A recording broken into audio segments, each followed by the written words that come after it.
Well, congratulations, America. You did it! You effed around, and now you're finding out.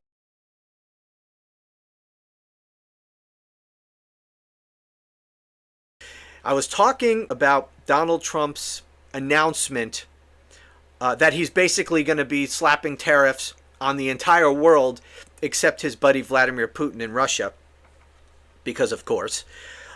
And in this video, I really want to talk about what I think could be the politics of this going forward, because I think and I hope that April 2nd, yesterday, I'm recording this on April 3rd, don't know when I'm going to release it, but yesterday, April 2nd, when he announced these tariffs, we will see it as the beginning of the end of the Trump era, the beginning of the end of his political power. I know a lot of people don't think he'll ever be gone. He's never going to live office, and I guess apparently he's going to live forever. He will be dictator forever, and it's never going to end. No, it is going to end. And this may be the beginning of that process, because I believe that Donald Trump is going to discover, and a lot of other people are going to discover, because I don't think they accept this as reality anymore, but Trump is going to discover that he is not immune from the laws of politics. He has not found a way to be somehow outside the laws of politics. They still apply. And he's going to discover that. Because Donald Trump is a lame duck. I know a lot of people don't think that. But he is term limited. He is not going to be on a ballot again. He is not going to try that ridiculous stunt with, J.D. Vance running for president and him running for vice president, and they're going to pull the old switcheroo, or Vance will resign after being elected president, like he would do that. That man desperately wants to be president. If he gets to become president, he's just going to step aside and give it all up for this guy who's got maybe a few months left. I mean, Donald Trump is old. Do we forget that? Can you imagine what he's going to be like 4 years from now? And by the way, that man is going to be so unpopular, and this goes to the whole laws of politics. He is going to be so unpopular, I believe, by the end of this term, there is no one who's going to be talking about this guy staying on for another term. Nobody is going to want that, least of all Republicans. And this is where I'm going with it. Because even Republicans know that these tariffs are batshit crazy, and they're scared to death. Most of them. I mean, rank and file Republicans, members of the cult, the blithering idiots who sit there night after night watching hour upon hour of Fox News, they don't know, all right? They think this is great. They just repeat the talking points that they hear on Fox News or that they read on Trump's Truth Social, feed. Those people have no clue. But most elected Republicans are opposed to this, and they know this is political suicide. Now, even there, in Congress, there are some full-on cult members, like, Marjorie Taylor Greene and Lauren Boebert and some of those lunatics. So they're too stupid also. But the vast majority of elected Republicans know that this is insane, and they are scared to death. They are hoping that this man walks these tariffs back. And right now, they're too afraid to say anything. Most of them. Not all of them. And cracks are beginning to emerge. I want to play for you a clip of Rand Paul. This is him speaking on the floor of the Senate in support of a bill that he introduced in the Senate to to put a halt on the tariffs imposed on Canada. So let's watch Rand Paul. He is speaking out forcefully against Donald Trump and the signature policy of his second administration. Take a listen to this. And yet today we are here before the Senate because one person in our country wishes to raise taxes. Well, this is contrary to everything our country was founded upon. One person is not allowed to raise taxes. The Constitution forbids it. The Constitution was so concerned with the power of taxes, which some have said the power of taxes is the power to destroy. But our founding fathers were so concerned with this that they said, no, the president will not have the power to legislate. The president will not have the power to tax. Only Congress will be able to tax the people, and only by originating tax bills in the House. Can you imagine if all Republicans, or at least enough of them, begin to wake up and start speaking like this? Now, Rand Paul here is only talking about tariffs and taxes. He's not talking this way about all the other ways in which Donald Trump is violating the Constitution. But this may be an important step, because they know that Trump is violating the Constitution in myriad other ways as well. They're just not saying it. But Rand Paul is saying it here. And imagine if they all started waking up and saying this, not just about taxes, but about other things. And you know how it's going to happen? It's going to happen when Republican politicians start fearing for their political futures. When they start to realize that Donald Trump, who is going to be gone soon, putting aside this idea that he might never leave office, these members of Congress believe he's going to leave office, most of them, okay? They believe, they know that he is a lame duck, that he will be gone in just a few short years, and they will have to run for re-election. And once they become convinced that Donald Trump, that continuing to support this man is political suicide, everything can change, including impeaching and removing him from office. We're not there yet, and we've got a long way to go, but what happened yesterday, what Donald Trump did, may be the first step in beginning the process of eroding his base of support, which is his protectors in Congress. We peel them off. We get them to fear us more than Donald Trump, and everything changes. And I want to give you another clip from Rand Paul that goes to the heart of that, the politics, the political suicide it will be to continue supporting Donald Trump. This is a little bit, I don't think the volume is great on this, but do your best to listen here. This is from Fox News. Tariffs have also led to political decimation. When McKinley most famously put tariffs on in 1890, they lost 50% of their seats in the next election. When Hot Smoothie put on their tariff in the early 1930s, we lost the House and the Senate for 60 years. So they're not only bad economically, they're bad politically. Okay, so there you have Rand Paul speaking out on the politics as well. He's not an idiot, right? And neither are most of these people in Congress. Well, I don't know. There is a pretty sizable idiot caucus in the Congress. But even still, they're not this stupid. They know that this could be political suicide. If he doesn't remove these tariffs, and once the economic damage really sets in, there's nobody to blame but Donald Trump and the Republicans who enabled him. And here is Rand Paul warning, based on history, based on things that happened in history, this could be political suicide for the Republican Party. And the further along we get into this second administration, the more and more Donald Trump becomes a lame duck, because his time in office is growing shorter and shorter. The more damage that he is causing, the closer they get to the next election, the more they're going to start peeling off from this man, or at least I hope. And this is where we come in. What should we be doing? I hear it all the time. What can we do? What can we do? The laws of politics have not changed. We need to convince as many of the American people to be opposed to this and to Donald Trump and to Republicans as possible.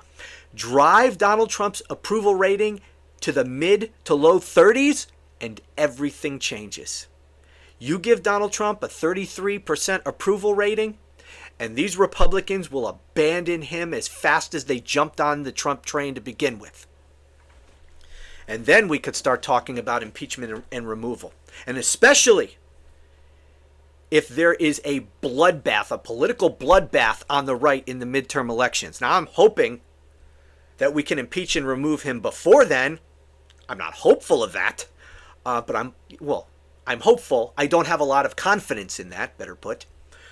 But everything is going to be different after the midterms. If this keeps going on, Republicans are going to get destroyed in the midterms. And they know this. That's where this is going. This is political suicide to continue defending this man. Now, I don't expect them all to wake up and start opposing him tomorrow. But one by one, you're going to see people more and more start opposing him. And here we have a vote in the Senate on Rand Paul's bill. Here we go. The Senate just passed Rand Paul's bill to block Trump's tariffs on Canada. Rand Paul wasn't the only Republican. With a 51 to 48 vote, the Senate approved a resolution to block Trump's tariffs on imports from Canada, sponsored by Senators Tim Kaine and Rand Paul. Who are the other? Okay. Paul was joined by 3 other Republicans, Senate Majority Leader Mitch McConnell. Oh, former Senator. I was like, what? He's not Senate Majority Leader. Former Senate Majority Leader Mitch McConnell, as well as Senators Susan Collins and Lisa Murkowski.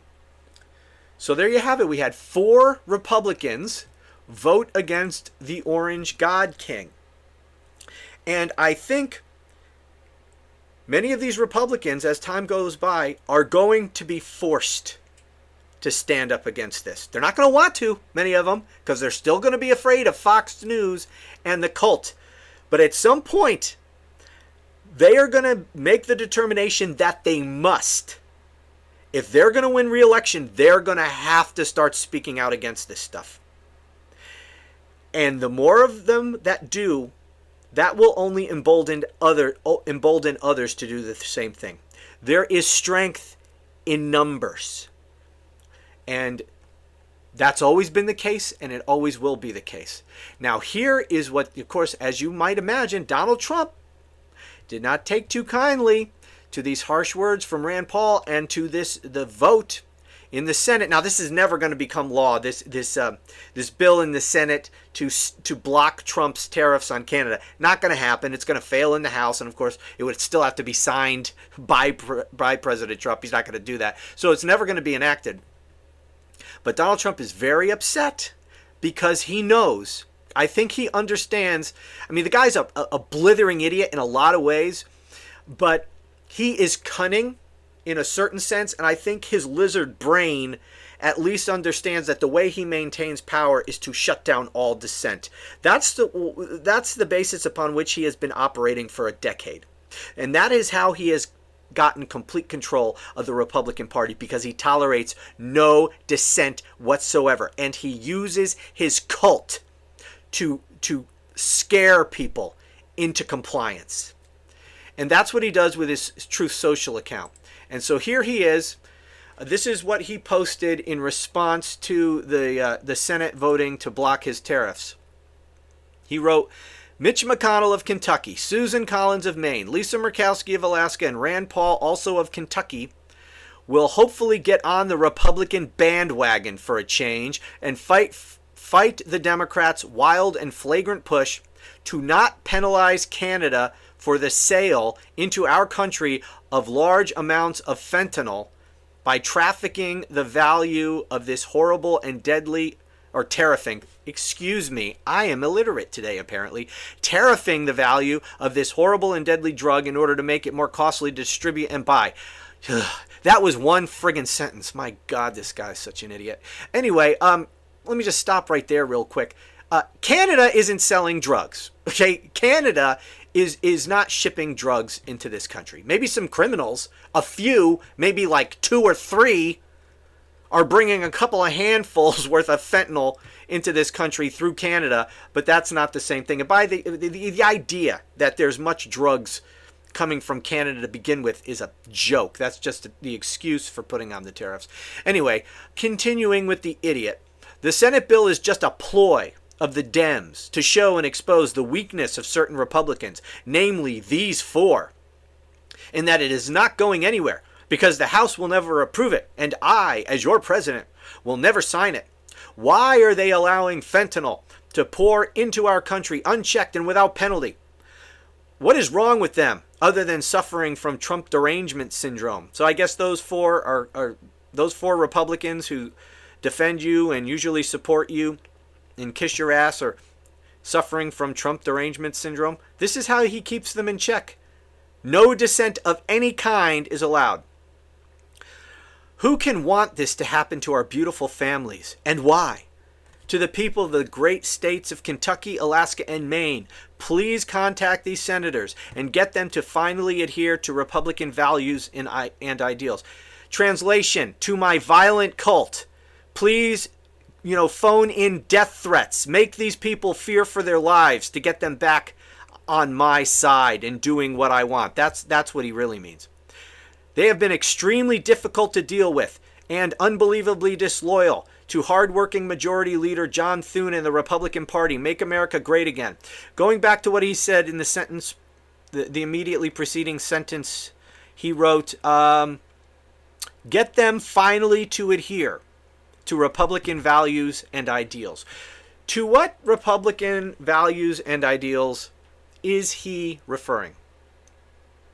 Tariffs? Tariffs, massive tariffs, are a Republican value and ideal? Because for all of my adult life, Republicans, one of the things they stood for, more than any others, has been for free trade. This is going back decades. So tariffs are a Republican value and ideal? No. What he means is personal and undying loyalty to me, Donald Trump. That's what Republican values and ideals are. That's what he's talking about, because it sure isn't tariffs and protectionism and isolationism. How do I know? Well, let's hear from a few recent Republican presidents. We'll begin with, this wasn't too recent, but Ronald Reagan. Here is what Ronald Reagan... Those of us who lived through the Great Depression. Oops. I wasn't done, Ronnie. Don't start talking yet. Here's what Ronald Reagan had to say about tariffs. For those of us who lived through the Great Depression, the memory of the suffering it caused is deep and searing. And today, many economic analysts and historians argue that high tariff legislation passed back in that period, called the Smoot-Hawley Tariff, greatly deepened the Depression and prevented economic recovery. You see, at first, when someone says, let's impose tariffs on foreign imports, it looks like they're doing the patriotic thing by protecting American products and jobs. And sometimes for a short while it works, but only for a short time. What eventually occurs is, first, homegrown industries start relying on government protection in the form of high tariffs. They stop competing and stop making the innovative management and technological changes they need to succeed in world markets. And then, while all this is going on, something even worse occurs. High tariffs inevitably lead to retaliation by foreign countries and the triggering of fierce trade wars. The result is more and more tariffs, higher and higher trade barriers, and less competition. So soon, because of the prices made artificially high by tariffs that subsidize inefficiency and poor management, people stop buying.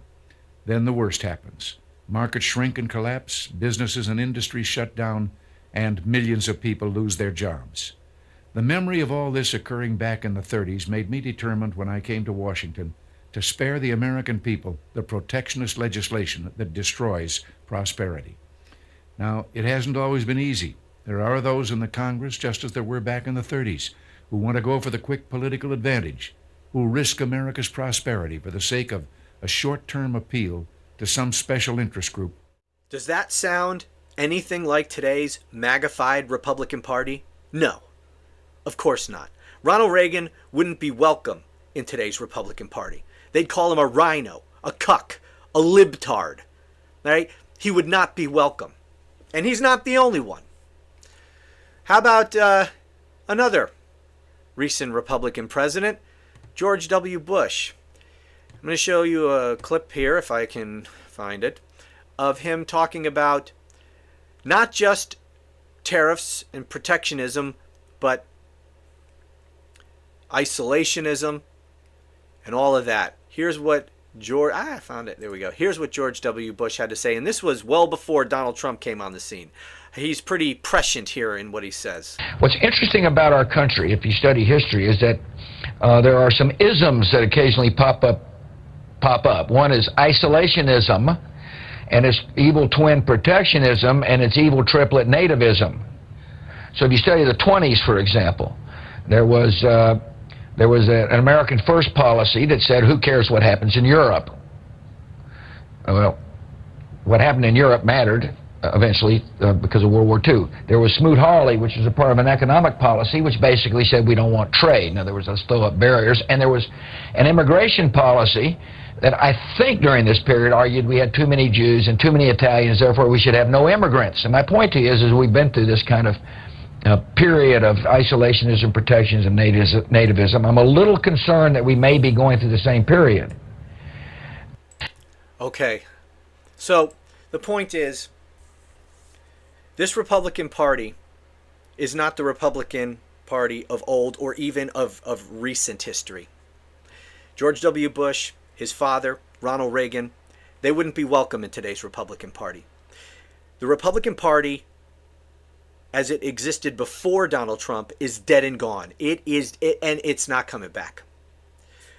I don't know what happens to the Republican Party after Donald Trump, because he has so thoroughly destroyed it. These people believe in nothing. The only thing they believe in is what Donald Trump is for at any point in time. Whatever Donald Trump says trickles through Fox News and Newsmax and all the right-wing propaganda outlets into the drone minds of all these Republican voters, and they just repeat and believe whatever Donald Trump wakes up thinking that day. They believe in nothing. They support whatever Donald Trump supports. Well, Donald Trump ain't going to be around for much longer, one way or another. What is going to become of the party then? The party's in deep shit at that point. It is going to fracture and splinter as all these various groups. There's nothing holding them together at that point without Donald Trump. Nothing. And they are going to eat each other alive. They are going to destroy themselves. And I can't wait for that. But until that happens, let's be honest about what this is. This is not conservative. It's not a conservative party. This is a fascist authoritarian party that believes in nothing other than the absolute power of Donald Trump. That's all they believe in. But that's all going to start crashing down on them. Donald Trump is a lame duck. His time in office is dwindling. Right? Each day that passes, he has fewer days in office. And he is horribly unpopular. What did I see today? I saw a poll out today, his approval rating. Can I find it in time? I think it was 43%, but I'm not finding it real quick. So 43%, and it's going to be dropping like a rock. I think before long, his approval numbers will be in the 30s. That's what we need to focus on, because there's really no way to stop it. Right now, what we need to focus on is politics. Make this man as unpopular as possible. Drive his approval into the 30s. Then we start talking about impeaching and removing this guy. Remember, it all comes down to fear. That is how Donald Trump controls the Republican Party. That's how he took control of it. And that's how he maintains control of it. Well, the balance of fear is going to begin to shift. He is a lame duck. Republican politicians know he's a lame duck. They know that his policies are disastrous for this country and for this party. That's what Rand Paul is trying to warn people about. Pretty soon, they're going to calculate that it is more dangerous to my political future to go along with Donald Trump than to oppose him. That's where we come in. We need to nudge them or kick their asses into that direction. Make them more afraid of us, the voters, than they are of Donald Trump and his cult. And everything changes. And I believe that that's going to happen. And he is doing our work for us. He's destroying everything. He is making himself more unpopular. And what he has unleashed with his announcements of these massive tariffs, the damage, the economic damage and other damage that he is going to inflict on this country are incalculable at this point. It is going to get really, really bad. And he owns it. He owns all of it. He can't put this on Biden. He could try, but it's not going to work. He could try to put it on Democrats, but it's not going to work. And my God, if Democrats, who don't control anything in Washington, allow Donald Trump to scapegoat them for the economic damage brought on by his tariffs, then they are too stupid to exist as a political party anymore. But I don't think that's going to be the case. He could try to blame Biden. He could try to blame Democrats. He could try to blame the media. He could try to blame whoever the hell he wants. It's not going to work. He owns it. He went on national TV yesterday in the Rose Garden with his stupid little props that he had, listing out all the tariffs of all the countries. He owns it, and he owns the disaster that follows. And Republicans are going to start waking up at some point when things start getting really bad, and the American people begin to get angry, more angry than they are, a lot more angry than they are. They're going to feel their wrath, and they at some point are going to be more afraid of the voters than they are of Donald Trump. And when that happens, Donald Trump loses his power. You see how he strikes out, how he lashes out if any Republicans speak out against him in any way? Imagine when more and more of them start speaking out. This man's going to melt down. This man's going to lose his freaking mind. He's going to be attacking all these Republicans. The Republican, inter-party Republican war may very well start before he even leaves office. I'm hopeful about our future. Sometimes I'm less hopeful. Sometimes I'm far more pessimistic about our future. And I don't kid myself about who and what this man is and what he will try to do. But I don't think he's going to be successful in a whole lot of it. And I think he just shot himself in the foot big time yesterday. And I think when it's all said and done, and we look back at this period of time, and we trace the end of the Trump era, and the end of his presidency and the collapse of his political power, I think we will trace it back to April 2nd, 2025, when he announced those massive, insane tariffs. When he declared a tariff war, a trade war with virtually the entire world. I think that will be viewed as the beginning of the end. And I think that means that we are in the final stage of Trumpism. Something that's lasted nearly a freaking decade now. But if we play our cards right and we play the politics right, and Donald Trump keeps helping us by destroying everything in sight, I think that's where we are. We're in the end days of the Trump era. And the end cannot possibly come fast enough as far as I'm concerned. All right.